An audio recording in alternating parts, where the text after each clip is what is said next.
Trying to get flexible without following these 3 steps is like trying to catch fish with your hands. Of course, there's a better way to do it. Step 1 is daily mobility to fix aches and pains, start moving better, and create momentum. Step 2 is combining end range contractions with loaded stretching to unlock things like the splits and back bridge. Step 3 is to get strong through full range of motion in weights and calisthenics training, which builds functional flexibility. But how do you get all that done for all the different muscles in your body? You don't. The notion that we need to work out for hours a day to get flexible is flawed. So here's what's worked for me and over 10,000 people around the world. First, identify whether you're stage 1, 2, or 3 flexibility, and then take the appropriate next step. To discover your stage, get the flexibility blueprint. It's free, just click or tap the screen. Stage 1 flexibility is when you're just starting out, totally new to stretching. And a 20-minute mobility routine is the best solution. The reason why is that we want something that's quick and efficient and that gives you a real win, meaning that you can do it and you feel empowered straight away.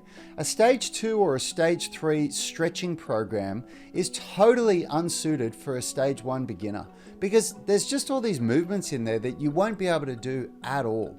So with a 20-minute mobility routine, we always start with foam rolling. And there's a lot of really good reasons for this. Number 1 is that it increases circulation. So it gets the blood pumping to the muscles. It actually increases your heart rate as well. So it's like a warm-up and it prepares you for stretching.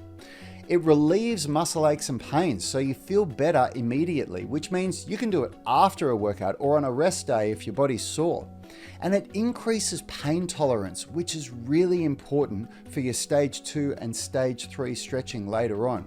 And it uncovers any niggling injuries and helps you understand what you may need to focus on. After we finish the foam rolling, we move into full range of motion mobility training for every joint in the body. So we do fingers, wrists, elbows, we do the shoulders, we do the neck, the spine, the hips, the ankles and feet. Now this isn't just circling your joints around.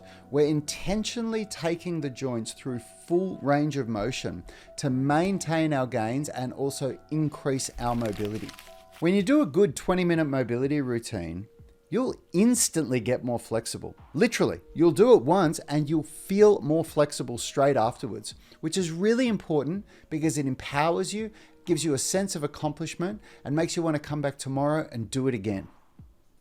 In the 20-minute mobility routine, we work towards a deep squat, spine mobility, and shoulder mobility, among everything else that I've already listed.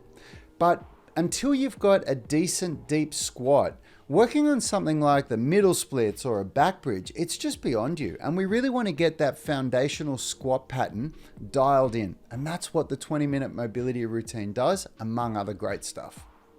Stage 2 is when you're comfortable stretching, but you've hit roadblocks and you can't unlock advanced moves. This is when I started following a structured program. So instead of just all over body mobility, I was doing a dedicated workout for the front splits where I was working on the hamstrings and the hip flexors. And then I'd do a separate workout for the middle splits, doing things like butterflies and active middle splits. And then another workout for a back bridge, including exercises to improve thoracic extension, shoulder flexion, and internal rotation. And then a fourth workout for shoulder extension and external rotation. At stage 2, we also introduce more advanced techniques like end range contractions and loaded stretching.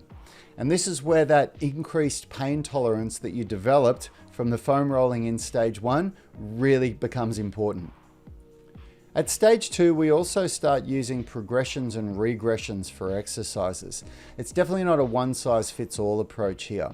So in the Flexibility Masterclass with those 4 workouts that I just listed, we have up to 5 or even 6 phases for some of the exercises. So there's a version that's right for everyone dependent on where their ability is. And you'll find that you'll unlock one progression and pretty quickly you'll need to move on to something more advanced. That's the nature of stage 2 stretching. Stage 3 is the specialist stage. This is when you've dedicated a lot of time into your chosen practice and achieved a high level of skill, but you're noticing imbalances in your body. These are super fit runners who can't shake their shin splints.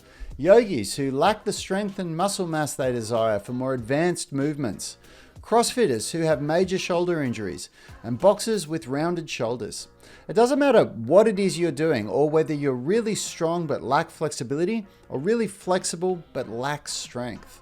Either way, there's room to grow, and grow you must. Because if you keep going the way you are, these injuries, these imbalances that you've got, they're just going to get worse. Stage 3 is where we combine strength and flexibility into the same workout.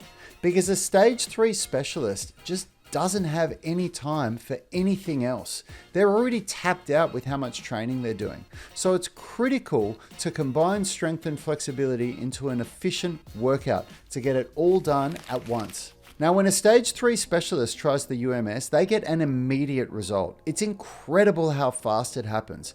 The imbalances in their body get ironed out real quick. The aches and pains vanish, and they start to see significant improvement in either that lack of strength or lack of flexibility, whichever one it is that they need most.